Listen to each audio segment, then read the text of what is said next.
दुनिया की चौथे नंबर की सबसे बड़ी इंडस्ट्री है। हर शहर में, हर देश में होटलें हैं, यहाँ तक कि अपना सीकर एक ज़िला मुख्यालय है, यहाँ भी होटलें हैं। बड़ी बड़ी पार्टियाँ हैं, वो इस व्यवसाय में लाखों नहीं बल्कि करोड़ों का व्यापार कर रही हैं। ये एक स्ट्रीट फूड वेंडर है, ये कम से कम एक साल में 50 लाख रुपए कमाता है। तो कुल मिलाकर के ये क्षेत्र है वो संभावनाओं से भरपूर है।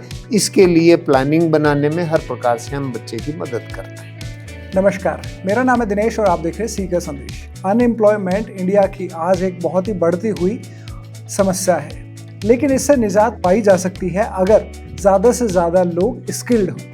इसके ऊपर पिछले कुछ सालों से लगातार प्रधानमंत्री नरेंद्र मोदी ने खासा जोर दिया है, लेकिन इसके बावजूद भी स्किल्ड लोगों की कमी लगातार हर इंडस्ट्री में देखी जा रही है। आज हम इसी विषय पर बात करने वाले हैं सीकर के ही Swami Vivekananda college of hotel management के पेट्रन मिस्टर रणधीर सिंह से। आपसे हम जानेंगे कि किस तरीके से ये कॉलेज और ये इंस्टीट्यूट आने वाले समय के लिए लोगों को बेहतरीन स्किल्स देकर दुनिया भर में उनके लिए नौकरियों के नए रास्ते खोल सकता है। क्या इसकी विशेषताएं हैं, किस तरीके से ये आने वाले समय में होटल इंडस्ट्री में एक अच्छा स्कोप देख रहे हैं, और अगर आप लोग इस इंडस्ट्री में अपना करियर बनाना चाहते हैं तो आपको किस तरह की बेसिक क्वालिफिकेशंस की रिक्वायरमेंट होगी।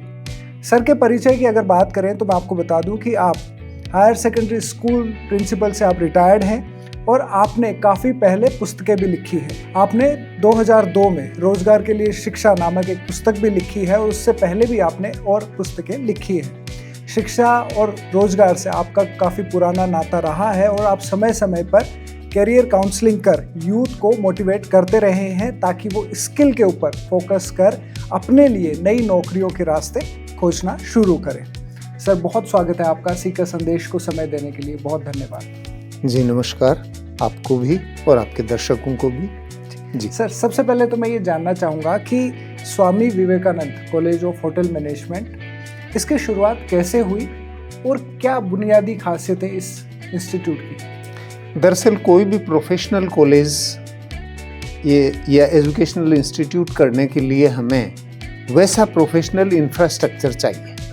यदि जैसे आप एक मेडिकल कॉलेज खोलना चाहते हैं तो आपको एक निश्चित संख्या में इतने बेडेड हॉस्पिटल होना चाहिए, उसमें सारे डिपार्टमेंट, सब स्पेशलिटीज़ होनी चाहिए, तो वहाँ पर सीखने के सही अवसर मिलते हैं। होटल मैनेजमेंट का कॉलेज यदि आपको कहीं खोलना है तो उसके लिए आपको लेक्चर रूम्स और कंप्यूटर लैब इतना ही पर्याप्त नहीं, उसके लिए आपके पास में इंडस्ट्रियल किचन भी होनी चाहिए, उसके लिए आपके पास में एक होटल भी होना चाहिए जिसमें हाउसकीपिंग से संबंधित सारी बातें सिखाई जा सकें। इसके अलावा फ्रंट ऑफिस, लॉबी जैसे बैंक्वेट्स, पार्टीज़, इन सब के लिए, फाइन डाइनिंग, इन सब के लिए आपके पास में इंफ्रास्ट्रक्चर होना चाहिए।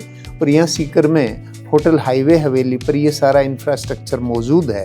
इसलिए हमने देखा कि इसी इंफ्रास्ट्रक्चर को काम में लेते हुए और हम यहाँ पर जो रोज़गार के लिए भटकते हुए युवा हैं उनके लिए हम कोई एक ऐसे अवसर का सृजन करें जिससे कि वो देश और विदेश में अपने लिए एक रोज़गार प्राप्त कर सकें, अच्छी आय अर्जित कर सकें और देश और समाज के विकास में अपनी भागीदारी अदा कर सकें।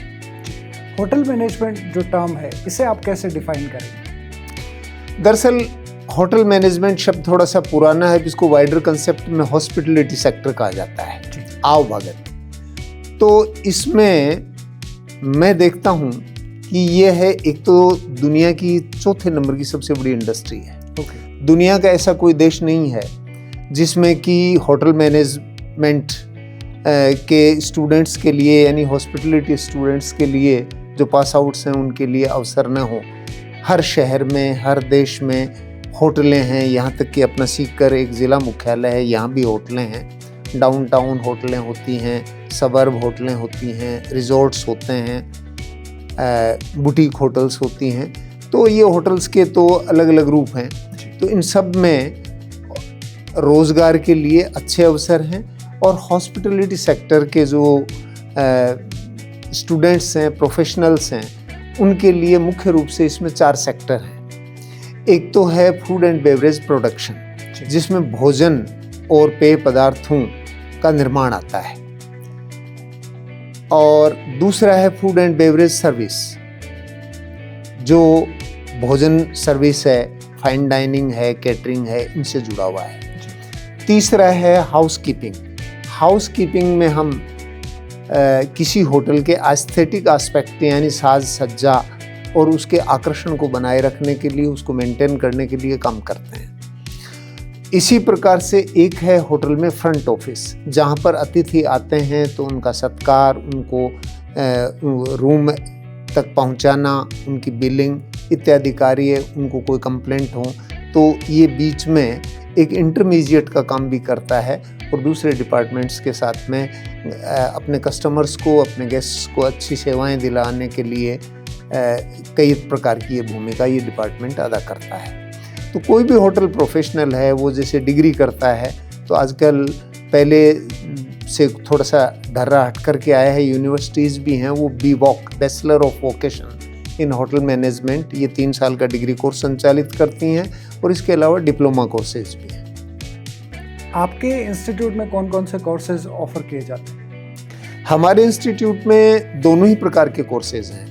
कोई जैसे 12th करने के बाद में ग्रेजुएशन करना चाहे तो वो साधारण जो परंपरागत ग्रेजुएशन है, BA, BCom, BSc, इसमें न जा कर के BWOC में आए तो BWOC की डिग्री है वो साधारण ग्रेजुएशन के समकक्ष मानी जाती है। तो वो होटल मैनेजमेंट में ही अपना स्पेशलाइजेशन करे और उसको ग्रेजुएशन की डिग्री भी मिल जाएगी, ग्रेजुएट कहलाएगा वो, चाहे तो मास्टर्स PhD भी कर सकता है, चाहे तो अपना करियर शुरू कर सकता है। रही बात डिप्लोमा की, 12th क्लास पास करने के बाद में कोई लंबा समय इसमें नहीं देना चाहे तो इसमें डिप्लोमा भी कर सकता है। और डिप्लोमा की एक खास बात है कि ये शुरू से ही किसी एक खास ब्रांच में लिया जा सकता है और ये है ऑलराउंडर भी हो सकता है। एडवांस डिप्लोमा 2 साल का है, 1 साल का डिप्लोमा है।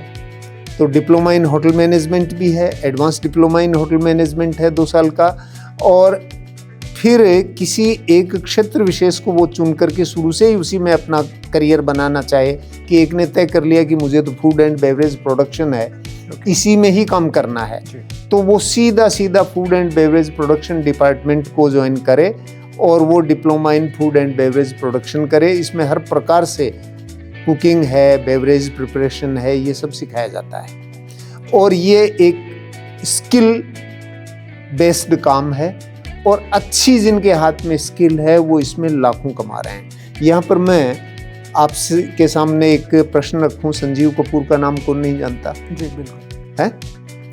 आप अनुमान लगाइए वो उनकी नेटवर्थ कितनी होगी। एक शेफ हैं, वो मास्टर शेफ हैं, लेकिन उन्होंने जीवन में कितना अर्जित किया होगा, अधिक से अधिक सोच लीजिए आप। डेफिनेटली काफ़ी पैसा होगा उनके, काफ़ी पैसा होगा, आप फिगर नहीं बता सकते। उनकी नेटवर्थ 1100 करोड़ रुपए आंकी गई है। ओके। तो इस क्षेत्र में फूड एंड बेवरेज प्रोडक्शन के विशेषज्ञ हैं, वो कितना कमा सकते हैं। पिछले दिनों हमने होटल से ये जो अपने कुछ बच्चे हमारे पास में होटल मैनेजमेंट के हैं, उनको मैंने एक इंडस्ट्रियल फूड टूर पर भेजा और जयपुर का स्ट्रीट फूड टूर करवाया। तो वहाँ से उनका कंक्लूजन ये आया कि ये एक स्ट्रीट फूड वेंडर है, ये कम से कम 1 साल में 50 लाख रुपए कमाता है। तो इतना तो और क्षेत्रों में सबके लिए नहीं है। अब जरूरी नहीं कि भी ठीक है कोई कंप्यूटर सीखे तो उसमें कंप्यूटर वाला टैलेंट होना चाहिए, डॉक्टर का एक अलग टैलेंट होता है, लेकिन ये भी एक अलग टैलेंट है। कुकिंग एक टैलेंट है और इसको हमें एक टैलेंट के रूप में स्वीकार करना चाहिए। इस पढ़ाई में दिमाग पर इतना जोर नहीं आता, हंसते खेलते और अपनी कला को जितना वो परिमार्जित कर ले वो इसमें बहुत कुछ कमा सकता है। इसी प्रकार से एक इंस्टीट्यूशनल हाउस कीपिंग में डिप्लोमा होता है, उसमें सिर्फ होटल में हाउस कीपिंग डिपार्टमेंट को ही वो संभालते हैं, दूसरे डिपार्टमेंट को नहीं। डिग्री में पहले सबको पढ़ना पड़ता है, फिर बाद में एक को चुनना पड़ता है। इसमें शुरू से ही आप एक को चुन सकते हैं। Food and beverage service, food and beverage service में किसी ने डिप्लोमा किया है तो वो फाइन डाइनिंग में बतौर कैप्टन के बतौर रेस्टोरेंट मैनेजर के काम करते हैं और बाद में चल करके ये लोग अपनी कैटरिंग कंपनी स्थापित कर लेते हैं और आज कैटरिंग का व्यवसाय एक फलता फूलता व्यवसाय है। बड़ी बड़ी पार्टियां हैं, वो इस व्यवसाय में लाखों नहीं बल्कि करोड़ों का व्यापार कर रही हैं। बिल्कुल, आपने डिग्री और डिप्लोमा का जो डिफरेंस है वो भी आपने साथ में बता दिया। मैं जानना चाहता हूँ कि जैसे होटल मैनेजमेंट के इंस्टीट्यूट्स सीकर के साथ साथ राजस्थान में और भी कई सारे हैं जो संचालित हो रहे हैं, Vivekananda college of hotel management इन सभी बाकी इंस्टीट्यूट से किस तरीके से बेहतर है और क्या अलग प्रोवाइड ये अपने स्टूडेंट्स को कर सकता है? जितने मैंने इंस्टीट्यूट्स देखे हैं वो उनके पास में अपना होटल किसी के पास में नहीं है। ओके। जिनको मैंने देखा है, सिर्फ मैं एक पंजाब में एक यूनिवर्सिटी है उसके पास में होटल मैनेजमेंट कॉलेज है, उसके पास में अपना एक 34 कमरों का होटल है, जबकि हमारे यहाँ 40 कमरों का होटल है। यहाँ पर किसी भी होटल मैनेजमेंट कॉलेज के पास में इंफ्रास्ट्रक्चर, जो बेसिक इंफ्रास्ट्रक्चर चाहिए उसके हिसाब से ये सुविधा किसी के पास में नहीं है। हमारे पास में बहुत बड़ा बैंक्वेट हॉल है, बहुत बड़ी लॉबी है, कम से कम 30 आदमी एक साथ काम कर सकते हैं। एयर कूल्ड हमारे पास में किचन है जहाँ पर Indian, north Indian, south Indian, Chinese सब प्रकार के भोजन बनाने सिखाए जाते हैं। बेसिक्स ऑफ कुकिंग के साथ में उनको भरपूर प्रैक्टिकल ट्रेनिंग दी जाती है। हमारे पास में फाइन डाइनिंग की सुविधा डेवलप की जा रही है अभी, लेकिन quick service restaurant, sweet shop, mocktail and coffee shop, ये सारा काम प्रैक्टिकल सीखने के लिए है। हम ऐसा नहीं है कि केवल थ्योरेटिकल पढ़ाते हैं कि भाई ठीक है क्लासरूम में बैठा दिया और उनको थ्योरेटिकली समझा दिया या थोड़ा बहुत प्रैक्टिकल का डेमो कर दिया, नहीं, उनको वास्तविक परिस्थिति में ले जा करके हम सिखाते हैं। यहाँ से जो हमारे यहाँ से बच्चा निकल करके जाता है वो एम्प्लॉयमेंट के लिए रेडी होता है कि यहाँ से, अब जैसे हमारे कुछ बच्चे पढ़ रहे हैं, उनका अभी तो कोर्स भी पूरा नहीं हुआ है, लेकिन हमारे पास में एक जैसलमेर के एक कोई सज्जन आए थे, होटलियर थे, तो उन्होंने कहा ये सारे बच्चे आप मेरे को दे दीजिए। अच्छा। जो कि अभी उन्होंने ये डिप्लोमा पूरा नहीं किया है। तो इसमें इस इंडस्ट्री में जॉब के लिए अच्छी संभावनाएं हैं और देश और विदेश में अच्छी संभावनाएं हैं। मैंने पिछले साल काफ़ी इसमें रिसर्च की है, क्योंकि आजकल सोशल मीडिया पर सब तरह की जानकारियाँ मिल जाती हैं। स्टडी करने पर हम जाएँ तो यूट्यूब से हमें काफ़ी कुछ पता मिल जाता है। तो हमने ऑस्ट्रेलिया, कनाडा, यहाँ पर शेफ़ लोग क्या कमाते हैं, कॉमर्शियल कुकरी वालों का क्या स्कोप है, इसी तरह से यूएसए में क्या स्थिति है, इसी प्रकार से मिडिल ईस्ट में इनकी क्या स्थिति है। तो हमने देखा कि अच्छे शेफ़ हैं वो मिडिल ईस्ट में, खास करके दुबई में 3-3 लाख रुपए तक कमा रहे हैं। ओके। जो मेरी जानकारी में आया, 4-4 लाख रुपए तक ऑस्ट्रेलिया, न्यूजीलैंड में कमा रहे हैं। इतने ही यूएसए और कनाडा में कमा रहे हैं। हमारे पास में प्लेसमेंट के लिए प्रॉपर एडवाइजरी भेजने के लिए हमारे पास में 2 व्यक्ति हैं। एक तो मर्चेंट नेवी से हैं अशोक सिंह जी, जो कि सीनियर इंजीनियर हैं, अशोक कुमार गोदारा जी। तो मर्चेंट नेवी में भी इनकी ज़रूरत पड़ती है, क्योंकि जो कार्गो होता है ऑन बोर्ड, उनके लिए खाना बनाने के लिए प्रोफेशनल कुक वो रखते हैं।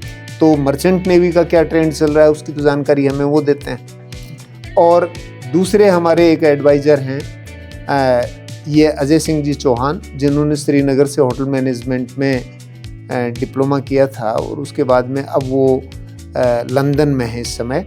और उन्होंने बताया कि मैं 27 लाख रुपए पिछले साल मेरी कुल अर्निंग थी, जिसमें 6-7 लाख रुपए मेरे खर्च हो जाते हैं, 20 लाख रुपए बच जाते हैं। हमें आपको बताएं कि इसमें जो लड़के डॉक्टर बनना चाहते हैं जाएं, जो इंजीनियर बनना चाहते हैं जाएं, जो सरकारी नौकरी की तरफ जाना चाहते हैं जाएं, लेकिन जिनका इंटरेस्ट ये है कि या तो मुझे इनमें कोई लुभाव नज़र नहीं आता, या फिर मैं इधर जाना नहीं चाहता, या फिर मैं किसी भी कारण से इस ओर नहीं देखता, वो हमारे पास में आए। एक तो हमारे यहाँ अच्छी पर्सनैलिटी का ज़्यादा महत्व होता है, अच्छा काम करने की क्षमता होनी चाहिए, थोड़ा सा एटिकेट्स, मैनर्स और हार्ड ड्यूटी देने की क्षमता होनी चाहिए। फिर इस इंडस्ट्री में भरपूर पैसा है और इतना मानसिक दबाव नहीं है जैसे आजकल बच्चे आत्महत्याएं कर रहे हैं। वो स्थिति होटल मैनेजमेंट वालों के लिए कभी जिंदगी में नहीं आ सकती। बिल्कुल, ये बहुत अच्छी बात है। यहाँ पे आपने मुझे बताया कि किस तरीके से हर जगह स्कोप है इसका। जी जी। कि खाना तो हर कोई खाता है और उसको खाना खिलाने के लिए या कहीं भी जब वो घूमने के लिए जाता है तो हॉस्पिटलिटी इंडस्ट्री की ज़रूरत पड़ती है। आपने जो प्लेसमेंट के बारे में बताया कि एक होटलियर आया और उन्होंने आपके स्टूडेंट्स को प्लेसमेंट को ऑफर किया। जी जी। अभी हाल ही में हम एक रिपोर्ट देख रहे थे जिसमें बताया गया कि जो IITs हैं उनके प्लेसमेंट भी इस बार पूरे नहीं हो पा रहे हैं। बिल्कुल नहीं हो पा तो रहे। जब भी कोई कोर्स में हम एनरोल करते हैं तो सबसे पहला सवाल होता है कि प्लेसमेंट होगा या नहीं होगा, कैसे आप करवाएंगे। तो यही सवाल मेरा आपसे है कि आपके एक बार कोई होटलियर आए, वो उन्होंने ऑफर करा, वो एक अलग बात है, लेकिन आपका इन जनरल हर साल जो स्टूडेंट्स एनरोल करेंगे उनके लिए प्लेसमेंट किस तरीके से होगा, क्या आप ऑफर कर रहे हैं? उनके लिए प्लेसमेंट में हमारा ये है कि उनकी जो फीस है जी, इस साल के लिए हमने जो फीस रखी है उनकी 72,000 रुपये है। सिर्फ 72,000 रुपये फीस है। जब डिप्लोमा पूरा हो जाता है तो उसको 6 महीने के लिए हम इंटर्नशिप करवाते हैं और उस इंटर्नशिप में 12,000 रुपये महीना हम उसको वापस सैलरी के रूप में दे देते हैं। तो अगले का जेब से क्या लगता रहा। 72,000 रुपये हमने लिया और 12,000 रुपये के महीने के हिसाब से 6 महीने में 72,000 हमने लौटा दिया। 18 महीने बाद, 1.5 साल बाद वो रेडी टू प्लेसमेंट है, कहीं भी ज्वाइन कर सकता है। वहाँ भी हम उसको 100% सहायता देते हैं। वो 5 स्टार प्रॉपर्टीज़ में एंटर हो सकता है। उसके बाद में उसके लिए क्या क्या रास्ते हैं, तो उसके लिए बाकायदा हम उसको करियर गाइडेंस देते हैं। हम उसकी बाकायदा करियर प्लानिंग लेकर के आगे बढ़ते हैं। कि जब बच्चा आता है तो हम उससे करियर प्लानिंग बनाते हैं कि भाई आपको क्या अच्छा लगता है। देखा 5-7 दिन ओरिएंटेशन के बाद में अब आप किस क्षेत्र को पसंद करते हैं और आप अपनी करियर प्लान बना करके दीजिए। कि एक जैसे डॉक्टर एक नीट का स्टूडेंट है तो उसके दिमाग में ये है कि ठीक है मैं डॉक्टर बनूंगा, उसके बाद में मुझे ये करना है। तो ये चीज़ आपके भी दिमाग में होनी चाहिए। या जैसे आप देखिए ये ब्रोशर देख रहे हैं, ये तो हमारा BVOC का है, डिग्री का ब्रोशर है, और ये डिप्लोमा का है। इसमें हमने यही स्लोगन रखा है कि क्यों सालों साल ठोकरें खाते फिरें, 1 साल में ही कमाने लायक बने। NCVT का जो डिप्लोमा इन होटल मैनेजमेंट करें और देश विदेश में रोजगार के लिए भरपूर अवसर हैं। हम करियर गाइडेंस देते हैं। विदेश से पैसा कमा करके कोई अपना खुद का काम करना चाहे तो ये इसमें ये जो आप देख रहे हैं, जैसे वो अपना खुद का बुटीक होटल कर सकता है। सर्विस करने के बाद में कि मैं मेरा क्या करूं, किसी के मन में है कि ये तो व्यापार है, वो चाहे तो क्विक सर्विस रेस्टोरेंट कर सकता है, जैसे हाईवे हवेली पर आप देखते हैं। स्वीट शॉप कर सकता है, बेकरी कर सकता है, अपनी कन्फेक्शनरी बेकरी का अच्छा स्कोप अपने देश में डेवलप हो रहा है। क्यूलिनरी स्कूल है। और आजकल आपने एक नया ट्रेंड देखा होगा कि भाई ठीक है किसी की दुकान है और बहुत मौके की जगह पर वो करोड़ों की प्रॉपर्टी है, वहाँ पर हर आदमी के लिए खोलना संभव नहीं है। लेकिन किसी के हाथ में जादू है और किसी को अच्छा खाना बनाना आता है तो वह कोई भी चीज़ ले। और अब मैं तो ये कहना चाहूँगा कि street food market is still untapped market और इसमें बहुत सी संभावनाएं छिपी हुई हैं। यदि किसी को इसका दोहन करना आए तो आप शॉप ऑन व्हील्स कर सकते हैं, राइट। मोटर गाड़ी पर अपनी शॉप लगा सकते हैं। यदि आपके हाथ में जादू है तो ये इंडस्ट्री है, इसमें स्वाद के पीछे ग्राहक 1 किलोमीटर चल करके जाता है। हम जाते हैं कि भाई चलो फलां दुकान से कुल्फी खाते हैं, आज फलां दुकान से हम फलां चीज़ टेस्ट करेंगे।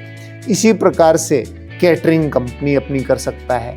इसमें भी बहुत सी इंट्राडिसिप्लिनरी लाइंस हैं। कोई मॉकटेल सेक्टर को चुनता है, कोई फ्रूट जूस को चुनता है, कोई स्वीट्स को चुनता है, कोई चपातीज, कोई जैसे वेजिटेबल्स। तो इसमें बहुत सी संभावनाएं हैं। इसके अलावा फूड सप्लाई का जो बिजनेस है, ये जैसे बड़े शहरों में जहाँ पर हॉस्टल्स हैं, टिफ़िन सेंटर चलते हैं, उससे कहीं बेहतर क्लाउड किचन है, फूड सप्लाई का बिजनेस है, वो बहुत फल फूल रहा है।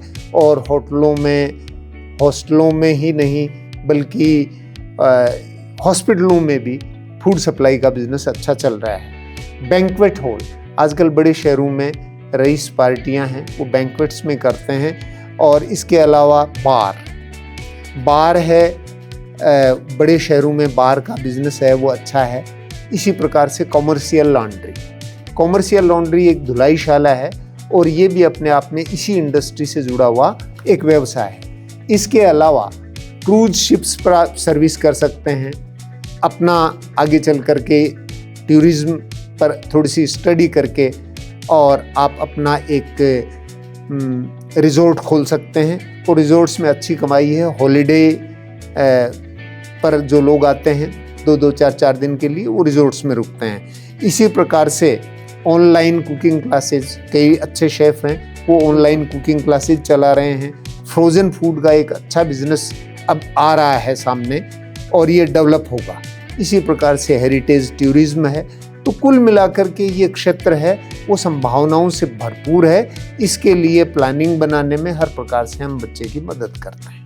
ये कमाल की बात है कि इसमें बहुत कम पैसे से भी आप अपना खुद का बिजनेस कर सकते हैं। बिल्कुल कर सकते हैं, बिल्कुल कर सकते हैं। बहुत सारा पैसा लगाना चाहे तब भी आपके पास तो भी संभावना है। कैटरिंग कंपनी वाले पहले लाखों भी खर्च करते हैं और वो शुरू में कोई एक सेगमेंट में जुड़ करके धीरे धीरे उसे कमा करके ही अपना कर सकते हैं। कैटरिंग कंपनी का एक सेगमेंट उन्होंने अपना बना लिया, उसके बाद में धीरे धीरे पूरी कैटरिंग कंपनी बना ली। तो सर्विस वाले भी अच्छा कमाते हैं, हाउसकीपिंग वाले भी अच्छा कमाते हैं। आज आप क्या सोचते हैं, इंदिरा गांधी एयरपोर्ट है, उसके जो डायरेक्टर ऑफ हाउसकीपिंग हैं उनकी क्या सैलरी हो सकती है? कम से कम 4 से 5 लाख रुपए महीने के बंदे होते हैं। अच्छा।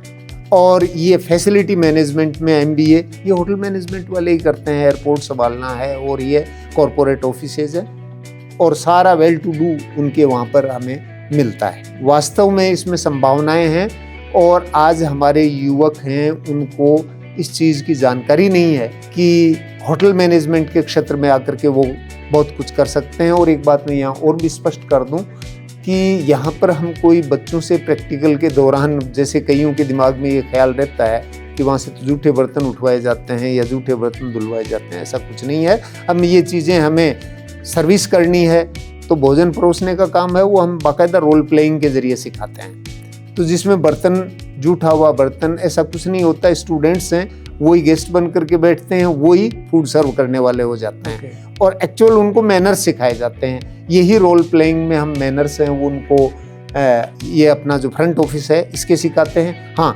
इंस्टीट्यूशनल हाउसकीपिंग और फूड एंड बेवरेज प्रोडक्शन इसमें बाकायदा प्रैक्टिकल करने पड़ते हैं और ये बैक एंड के काम है, फ्रंट एंड के काम नहीं। तो इसमें तो काम हाथ से ही सीखना पड़ेगा। और ये भी बता दूं कि ये ज़्यादातर प्रैक्टिकल पढ़ाई, थ्योरिटिकल पढ़ाई है। ये डिक्शनरी की तरह आपके पास में एक रेसिपी बुक है, उसको पढ़ना है, पढ़ा दिया, आप रखिए। आपको कुछ बनाना है तो रेसिपी बुक को खोलिए, हाँ ये चीज़ इतनी होगी, आपको ठीक से मेजर करना आना चाहिए और उसके तरीके को समझ करके आप बना सकते। और आप अपनी किसी 5-4 चीज़ों में एक्सपर्टाइज कर लीजिए, दैट्स ऑल। ग्रेट। काफ़ी सारी संभावनाएं हैं इसमें, स्कोप बिल्कुल है, बड़ा है, विस्तृत है। आने वाले समय में आप इसे और कैसे देखते हैं कि कहाँ तक इस इंडस्ट्री का बूम जाएगा या कितना स्कोप इसमें आने वाले समय में, आने वाले कुछ सालों के दरमियान हमें और देखने को मिलेगा? क्योंकि लगातार टूरिज्म बढ़ रहा है। अब छोटे छोटे शहरों तक भी टूरिज्म आ रहा है। पिछले कुछ सालों में कोविड के बाद से लगातार लोग बढ़ रहे हैं जो बाहर कहीं घूमने जा रहे हैं। तो ऐसे में आप स्कोप कैसे देखते हैं? देखिए, टूरिज्म और ये इंडस्ट्री दोनों आपस में जुड़े हुए हैं। टूरिज्म है, आउटबाउंड है, इनबाउंड टूरिज्म है, रिलीजियस टूरिज्म है, रूरल टूरिज्म है, फार्म टूरिज्म है, हेरिटेज टूरिज्म है। इसके बहुत से रूप। इसी प्रकार होटलों के भी काफ़ी रूप हैं। जैसे पैलेस ऑन व्हील्स का नाम आपने सुना है, तो ये एक रोटेल है। जैसे इसी प्रकार से शिकारा हैं, क्रूज शिप हैं, ये फ्लोटेल हैं, तैरते हुए होटल हैं। तो होटल के भी कई रूप होते हैं।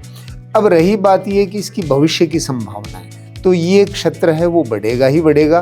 बेकरी है वो हमारे देश का क्षेत्र नहीं था। हमारे यहाँ तो कंसेप्ट मिठाइयों का था, हलवाई का कंसेप्ट था, ये बेकरी हमारे देश में आ गई। इसी प्रकार जैसे चलते चलाते बहुत जल्दी में ग्राहक होते हैं, सड़कों पर यात्रा करते हुए वो रुक करके क्विक सर्विस रेस्टोरेंट से बहुत जल्दी भोजन लेकर के निकलना चाहते हैं। इसी प्रकार से बुटीक होटल हैं, वो तो शहरों के इर्द गिर्द काफ़ी हैं पहले से ही। इसके अलावा हम देखें तो बैंक्वेट्स, पहले हमने कभी बैंक्वेट्स नहीं देखी थी। जिस जगह हम बैठे हैं ये भी एक बैंक्वेट हॉल ही है, इसके स्टेज पर अपन बैठे हैं। बैंक्वेट सीकर में मैंने कभी नहीं देखी थी, लेकिन अब आ गई ना ये। बिल्कुल। और बैंक्वेट हॉल हैं, बहुत बड़े बड़े हैं, 4-4, 5-5 हज़ार आदमियों के लिए उसके अंदर व्यवस्था होती है। तो चाहे कोई भी क्षेत्र हो, कॉमर्शियल लॉन्ड्री है वो अपने सीकर में आ चुकी हैं। तो हर जगह है इसमें संभावनाएं हैं, और एक इनोवेटिव आदमी है तो अपना रिजॉर्ट में भी बहुत अच्छा कमा सकता है। भविष्य की इसकी संभावनाएं हैं। अभी आप इसमें सैचुरेशन नहीं देखें, सैचुरेशन जैसी कोई बात नहीं है, अभी तो ये शुरुआत है। अब ये सब बातें जानने के बाद में अगर हमारे साथी होंगे कुछ जो इसमें इंटरेस्टेड होंगे जी, तो इसमें एडमिशन लेने के लिए या कोई भी डिप्लोमा या डिग्री करने के लिए मिनिमम रिक्वायरमेंट क्या है? कितना उसे पढ़ा होना चाहिए, या पढ़ाई के अलावा अगर और कोई रिक्वायरमेंट होती हो? हम एडमिशन के लिए 12th पास होना चाहिए। ओके। और हिंदी और इंग्लिश उन दोनों में उसकी जो रीडिंग है, पढ़ने की क्षमता है, वो होनी चाहिए। ऐसा तो ना हो कि किसी को किताब भी पढ़नी ना आए। बाकी सभी है वो 50% मार्क्स का रखते हैं, 50% मार्क्स हैं, अच्छी पर्सनैलिटी है, और 1 साल में यदि वो कमा करके खाने लायक बनना चाहे, और वो जितनी फीस है उतनी की उतनी हम उसको लौटा देंगे। यदि उसे ये पसंद हो तो हमारे से संपर्क करें। अच्छा, सिर्फ स्ट्रीम का कोई दिक्कत नहीं, है? इसमें स्ट्रीम साइंस, आर्ट्स, कॉमर्स से कुछ कोई भी? मतलब नहीं है। होटल मैनेजमेंट एक हॉस्पिटलिटी सेक्टर है, वो बिल्कुल एक अलग सेक्टर है। जी, बहुत बढ़िया। अब इसके बाद जैसे एडमिशन का, अभी इसके जो बैच हैं वो कब से शुरू होते हैं या कोर्सेज के? बैच हम डिप्लोमा के 2 बैच लेते हैं जी। एक तो जुलाई में, दूसरा हम लेंगे जनवरी में। और एक बैच में हम 25 स्टूडेंट्स स्टैंडर्ड रखते हैं। हमारा ये नहीं है कि भाई ठीक है पूरी क्लास 100, 150 की क्लास इकट्ठी कर ली, नहीं। हमें तो उनको प्रैक्टिकल ट्रेनिंग अच्छे से देनी है, बैचेज में बांट करके। थ्योरेटिकल क्लास है वो 20-25 लड़कों की हो सकती है, लेकिन प्रैक्टिकल में हम वही 10-10, 8-8, 10-10 के बैच बना करके और फिर उनको प्रैक्टिकल डेमो करते हैं। डेमोस्ट्रेशन को देख करके समझ लेने के बाद में उनसे वही काम हाथ से करवाया जाता है। जी, अब मैं आखिर में चाहूँगा, क्योंकि आपने काफ़ी सारी इन्फॉर्मेशन शेयर करी है, आज का यूथ जिसके लिए अनएम्प्लॉयमेंट एक बड़ा इशू है और जिनके एम्प्लॉयमेंट के स्कोप के लिए आपने इस इंस्टीट्यूट को शुरू किया है, उनसे अगर आप कुछ और उनको मैसेज देना चाहें या कुछ कहना चाहें प्लीज़। मैं यही कहना चाहूँगा कि आज देश में बेरोजगारी का जहाँ तक सवाल है, मनुष्य 2 हाथ और 2 पैर लेकर के पैदा हुआ है, वो किसी पर बोझ नहीं है। यदि अंदर मेहनत करने की इच्छा हो तो बहुत सी संभावनाएं खुली हैं, लेकिन यदि किसी ने यही सेट कर लिया कि मुझे तो सरकारी नौकरी में ही जाना है और उसके लिए 10-10 साल तक उसी में लगा रहता है और उसकी आंखें नहीं खुलती हैं, तो ये उसका अपना फैसला है। बाकी स्किल का जहाँ तक सवाल है, मैं ये भी नहीं कहता कि केवल होटल मैनेजमेंट ही एक स्किल है। अब फर्नीचर बनाना है वो भी एक स्किल है। जिस कुर्सी पर हम बैठे हैं, जिस टेबल पर हम बैठे हैं, कारपेंट्री बाकायदा एक स्किल है, कोई भी एक स्किल सीख ले। वेल्डिंग एक स्किल है, इलेक्ट्रीशियन का काम है वो भी एक स्किल है, प्लम्बिंग का काम है वो भी एक स्किल है। तो होटल मैनेजमेंट एक ऐसी स्किल है जिसमें एक तो आपको जीवन पर्यंत ठंडी छांव में रहना है। 5 स्टार होटल्स में रहते हैं तो एयर कंडीशनड एनवायरनमेंट रहेगा। रहने खाने का खर्चा प्राय होटल उठाते हैं, इसलिए सारी की सारी सैलरी बच जाती है। और अच्छी सर्विस, अच्छा फूड, अच्छे कुक शेफ हैं तो उनको सर्विस के बदले गिफ्ट मिलती है। ये इस इंडस्ट्री की परंपरा है जिसको हम टिप कहते हैं, तो वो गिफ्ट है। उसमें भी जो विदेशों में काम करने वाले हैं वो कई बार, जैसे मेरे सामने रिसर्च में, वीडियोज़ में ये बात आई है कि अरे भाई ये इंडस्ट्री बहुत अच्छी है, आपको एयर कंडीशनड वातावरण मिलेगा, आपको रहने और खाने का खर्चा है वो होटल देगी, और रहने के लिए भी जो धूप का वातावरण नहीं, बाकायदा एयर कंडीशनड वातावरण में रहिए, और आपको सैलरी मिलती है वो तो आपके खाते में घर भेज दीजिए। आपके पास में जो गिफ्ट बचे ना, टिप, उसमें से थोड़ा सा पैसा है उससे आप एंजॉय कर सकते हैं, फिर भी आपके पास बचेगा। बिल्कुल, ये एक बहुत ही अच्छी बात है और मैं उम्मीद करता हूँ कि आप सब लोगों को जो अपने लिए तुरंत एक ऐसी नौकरी की तलाश में हो जिससे कि वो कमा सकें और अपने परिवार को संबल दे सकें। बहुत सारे ऐसे परिवार होंगे, गांव ढाणियों के ऐसे मेरे भाई बहन होंगे जिनको ये लगता होगा कि वो जल्द से जल्द पैसा कमाकर अपने परिवार को सपोर्ट दें ताकि उनका परिवार ज़्यादा बेहतर जीवन बिता सके। ऐसे में आप Swami Vivekananda college of hotel management से जुड़ सकते हैं। आप यहाँ आकर और भी डिटेल में अपने क्वेश्चंस कर सकते हैं, उनके आंसर जान सकते हैं, अपना स्कोप तलाश सकते हैं ताकि आने वाले समय में एक अच्छी नौकरी आपके पास हो। स्किल बेस्ड हो, ताकि हमारे एक पुरानी कहावत है कि हाथ का जो हुनर होता है जिसके पास, वो कभी भूखा नहीं मरता। तो ये एक स्किल बेस्ड प्रोफेशन है और बहुत ज़्यादा स्कोप इसमें है। सिर्फ ऐसा नहीं है कि सीकर में एक होटल पे आपको नौकरी मिलेगी, पूरी दुनिया आपके लिए ओपन है, आप कहीं भी नौकरी कर सकते हैं। इसके अलावा अगर आपको कोई भी क्वेरी हो तो नीचे आपको नंबर दिया गया है, एड्रेस दिया गया है, जहाँ पे आप कॉन्टेक्ट कर सकते हैं। कोई और सवाल हो तब भी आप कमेंट में उसे डाल सकते हैं। हम कोशिश करेंगे कि आपको आपके सभी सवालों के जवाब मिले। सीकर संदेश के साथ बने रहने के लिए बहुत बहुत धन्यवाद। Thank you sir.